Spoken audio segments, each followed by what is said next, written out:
everybody. Sitting down for our third segment today. God, I'm tired. You know, these bright lights, this packed bar right now. It's hard to be in the spotlight all the time. It really is. It's exhausting. But we're going to shake things up on you a little bit here. We are talking MLB baseball. First time not doing a football segment on the show. I'm nervous. I'm not, because you know why? You know why? A, we're good at what we do. And B, we're baseball guys. No, I'm very sorry I said anything. I'll piss off.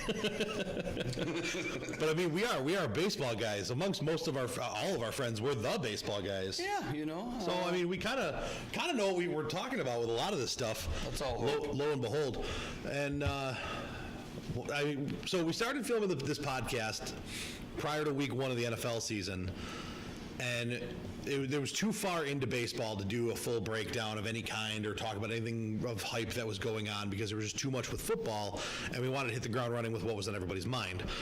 So here we are, spanning into our second of what could be multitude of sports. Yeah, we don't know what we're doing. We're just doing it all. We're flying by the seat of our pants. We're jackasses of all trades. And this is a trade that me and you have been in for a long-ass time. Yeah. And the leather-covered biscuit. Oh, love it. Let's do it. So, first things first here.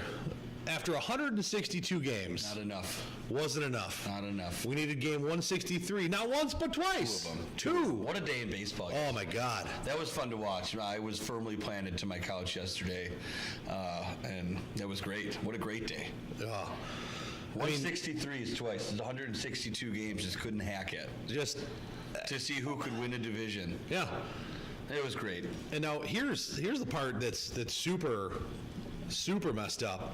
And I don't know if it's messed up, but I mean, I'm a huge fan of the 1-game wild card to see who gets that spot. Mm-hmm. I liked when baseball expanded to it. I think it's exciting as all hell.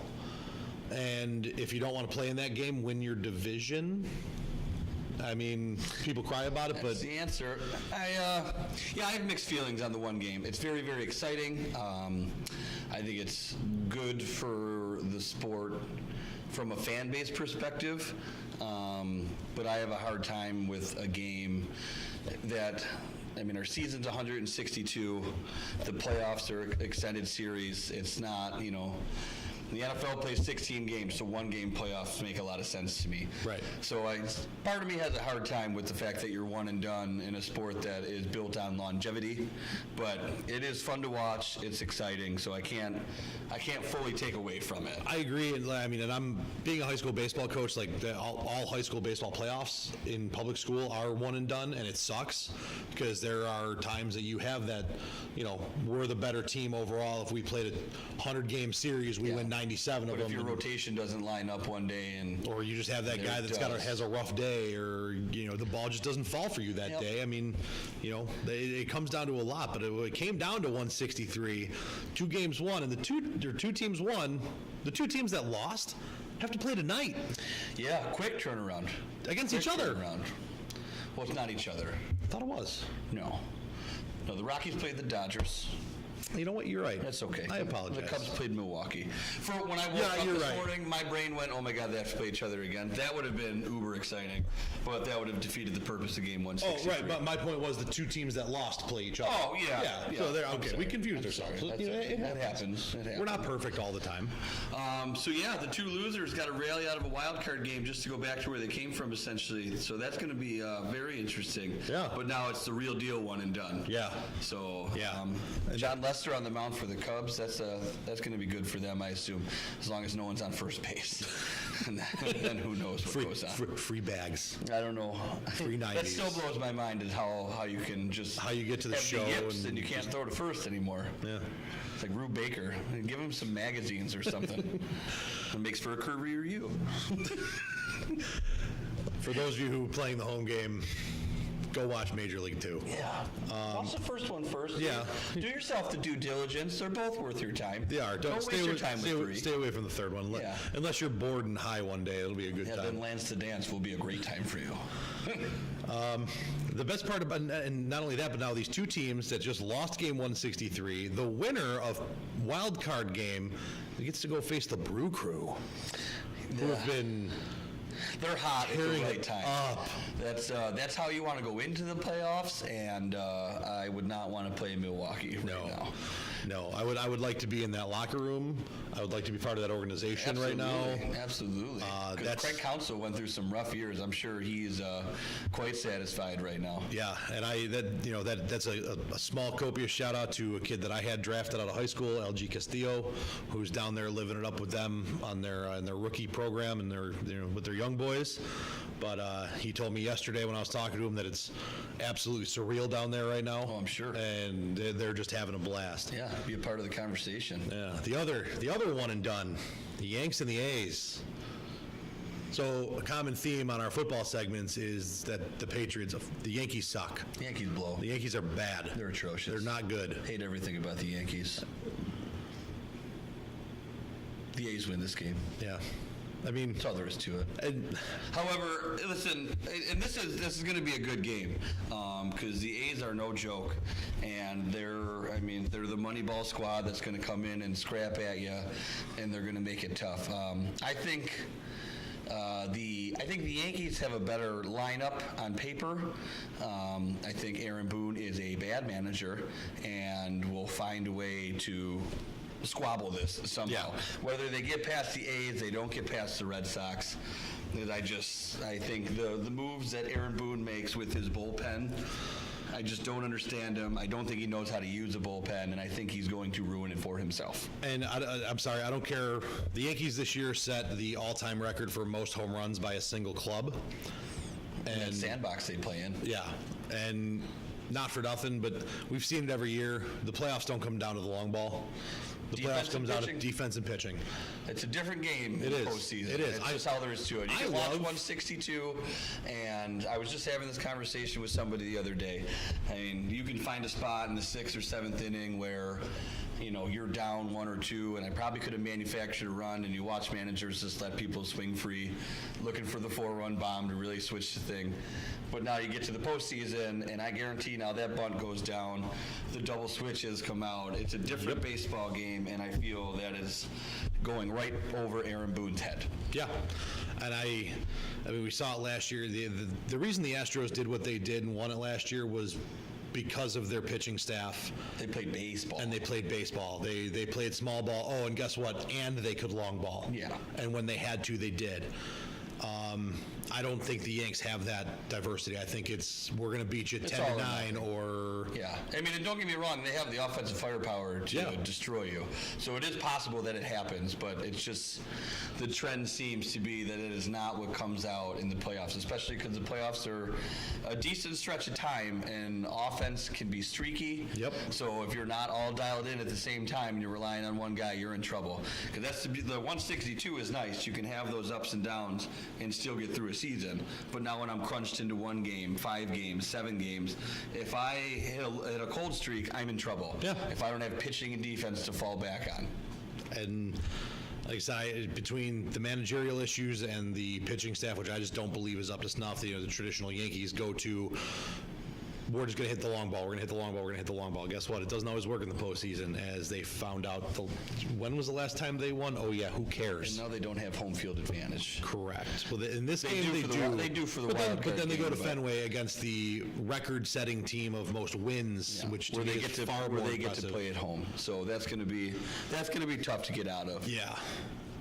I would love to see the Yanks and the Red Sox in the playoffs again. Yeah. It's always fun to watch, but you know what? The sooner the Yanks are out, the better it is for the game of baseball, in my opinion. Absolutely. The other 2 series we got going on, the Braves and the Dodgers, and then the Indians take on your Indians. Yes. Your Indians take on the defending champs, the Astros. Those are both going to be good series. The Braves are an exciting team. Young, and it's young fun and to hungry. watch an organization that built themselves from the ground up and made the farm system grow and did well in the draft, and now they have a young team that, like you said, is very hungry.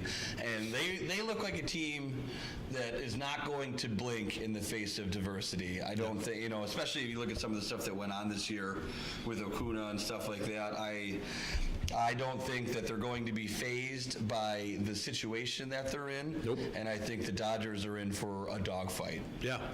and the Dodgers being that team that traditionally do blink. That's a West Coast flashiness. That if it's not going right, it's going bad. I mean, one little tick off course, and that plane's going down. And I mean, they're very talented. That roster is stacked. Yeah, absolutely. Stacked. The moves they made, and they made moves to say we're going to have a shot at the next 3. And then we're going to have to figure it out. There's another one on paper. I mean, it's, but it's Kershaw, he's going to be a big deal.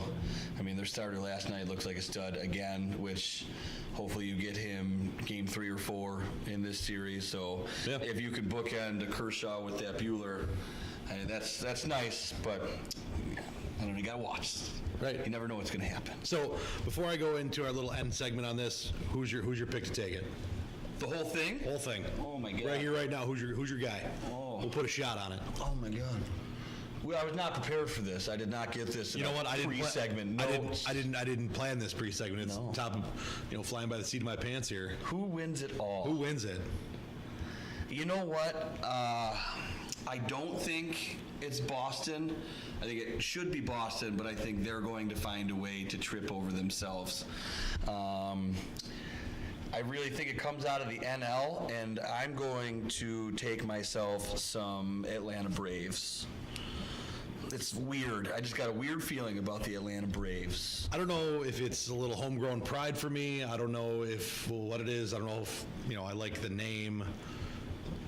It's definitely more homegrown pride than liking the name. I'm riding the hot hand. I'm taking Milwaukee. Yeah, I mean, it's not a bad pick. They're going to make some noise. They're going to make some noise. They are. And like I said, they're hot at the right time, which is half the battle. More than half the battle. More than half the battle. We both know that from playing the game for years. Yeah. And you know what? And this is my last piece on this. I love postseason baseball. Oh, it's great. I think postseason baseball is the best postseason in pro sports, followed by very closely by hockey. Football playoffs are fun. Football playoffs are a good time, but the game itself doesn't change much. The whole playoffs. See, like baseball playoffs, I think top to bottom are very exciting. Yes. I think round 1 in hockey is a little lackluster, and then it's great after that. Which is why the NFL playoffs, if my squad's in it, it's the greatest thing ever. If not, get me to the championship games and then the Super Bowl. Right. So I can understand where you're coming from. I think part of the appeal of the one and done game is what makes all the baseball playoffs exciting. It's to me, it's a battle between the MLB and the NHL, because I do love me some NHL playoffs. Nothing beats the AFC Championship and the NFC Championship game in the Super Bowl, but as a whole, right, I can understand. I can pick up any MLB game from here to the World Series, and just be jazzed out of my mind about it. It's all different. The game's different. The fans are different. The announcing is different. It all sounds different. And when you understand the game of baseball, it's that much better. Yeah, and I think your average fan, I think your run-of-the-mill fan can get behind it. Like somebody who's like, I like baseball, but I don't really watch pro baseball, or I like it, but I don't watch it. Like I'll follow teams and like, my team's winning or my team's losing. I think they can get behind it. I think it's just all-encompassing. Fan, not a fan, big fan, small fan, old fan, young fan. I think it's just all across the board. The whole thing is awesome, and I don't think any other sport, for some reason, I don't know what the reason is, but they don't come close. Yeah, and the game within the game of baseball, which again some of the people can't see, but it's that makes it extremely fun for me to watch. Obviously, to see the little pieces going on and all the little dirty secrets and note passing and stuff like that. It's I always get a kick out of too. The one announcer who tries to, he's got a great setup for this pitch here, and I'm like, no, it's going to be that, and sure enough, it's that, and the guy's like, there it was with the kind of that curveball that kind of ran in on him. Like that's a two-seam, bro. That's Joe Buck. I hate Joe Buck. I hate Joe Buck. Joe Buck sucks. Anything else for the good of the baseball order here? Or? I mean, Joe Buck sucks. Joe Buck sucks. To end for me, because I've been done with him for a couple years now. I really used to like him, but I'm over it. So, I mean, here we are. Like us on Twitter. Follow us on Twitter. Subscribe to our YouTube channel. Let us know if there's other things you want us to talk about. We have an email account. We have Twitter. We have Facebook. We have cell phones. We have Apple Watches. We have. I got a rotary phone still somewhere, I think, lying around. I definitely have one of those. Hit me on that landline. Come hang out at the bar with us. Buy us shots. We'll buy you shots. Who knows? Bling or Blitz. Drake sucks too while we're at it. Joe Buck sucks. Drake sucks. Belichick sucks. Brady sucks. Yankees suck. Yankees suck. We're gonna start a suck list. Suck list. It's gonna scroll at the end of this. You know what?